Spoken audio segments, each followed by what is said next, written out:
Kayo ang dahilan kung bakit di ako sumuko sa mga bagay na kung ba't ang luha ko'y tumulo. Ito ang mensahe ko upang aking ipahatid sa mga tropa, kaibigan, kapangkat at kapatid. Pasasalamat kong kay tagal ko nang gustong sabihin, ang puso ko ang gumawa nitong aking awitin. Para sa inyong lahat, ito ang tanging paraan sa mga taong para sa akin ay palaging nandyan. Hambog. Kayo ang dahilan kung bakit di ako sumuko sa mga bagay na kung ba't ang luha ko'y tumulo. Ito ang mensahe ko upang aking ipahatid sa mga tropa, kaibigan, kapangkat at kapatid. Pasasalamat kong kay tagal ko nang gustong sabihin, ang puso ko ang gumawa nitong aking awitin. Para sa inyong lahat, ito ang tanging paraan sa mga taong para sa akin ay palaging nandyan. Upang ako'y mabigyan ng kalakasan ng loob at manatili na nakatayo at di patataob na kahit na anumang pagsubok na nagdadatingan. Di ako takot pagkat alam kong may malalapitan. Pag ako ay mayroong problema na dinadala, akala ko ako'y nag-iisa, ngunit hindi pala. Alam nyo ba kung bakit?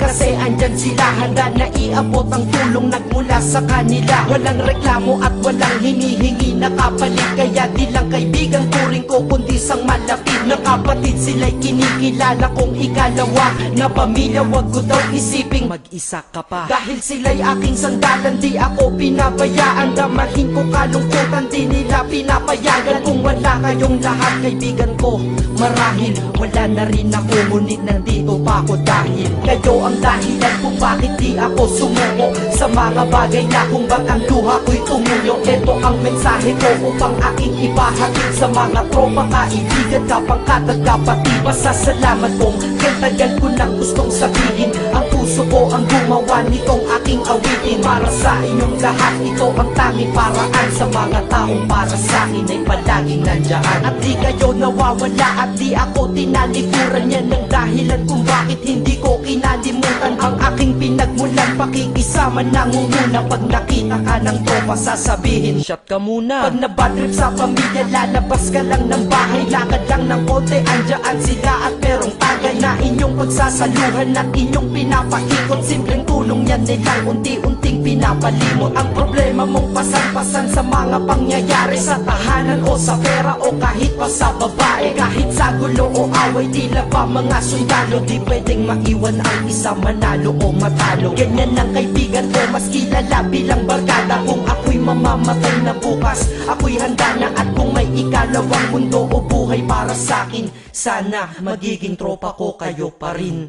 Kayo ang dahilan kung bakit di ako sumuko sa mga bagay na kung ba't ang luha ko'y tumulo. Ito ang mensahe ko upang aking ipahatid sa mga tropa, kaibigan, kapangkat at kapatid. Pasasalamat kong kay tagal ko nang gustong sabihin, ang puso ko ang gumawa nitong aking awitin. Para sa inyong lahat, ito ang tanging paraan sa mga taong para sa akin ay palaging nandyan. Kaya ako'y kontento na dahil kayo'y naging parte ng buhay ko. Sa kabutihan nyo, paano ko gagante? Magtatawagan ng mga tropa, kita-kita lang sa kanto. Pagkatapos didiskarte ng pitselyosi at baso, papaikot ang sombrero para mag-ambag ang tropa. Kahit 20 pwede na, basta lamang makatoma.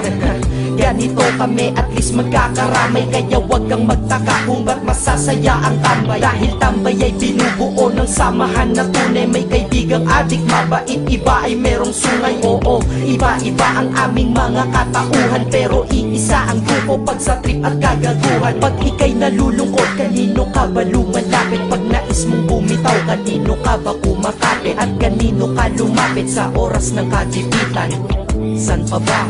Diba sa kaibigan? Kayo ang dahilan kung bakit di ako sumuko sa mga bagay na kung ba't ang luha ko'y tumulo. Ito ang mensahe ko upang aking ipahatid sa mga tropa, kaibigan, kapangkat at kapatid. Pasasalamat kong kay tagal ko nang gustong sabihin, ang puso ko ang gumawa nitong aking awitin. Para sa inyong lahat, ito ang tanging paraan sa mga taong para sa akin ay palaging nandyan. Salamat.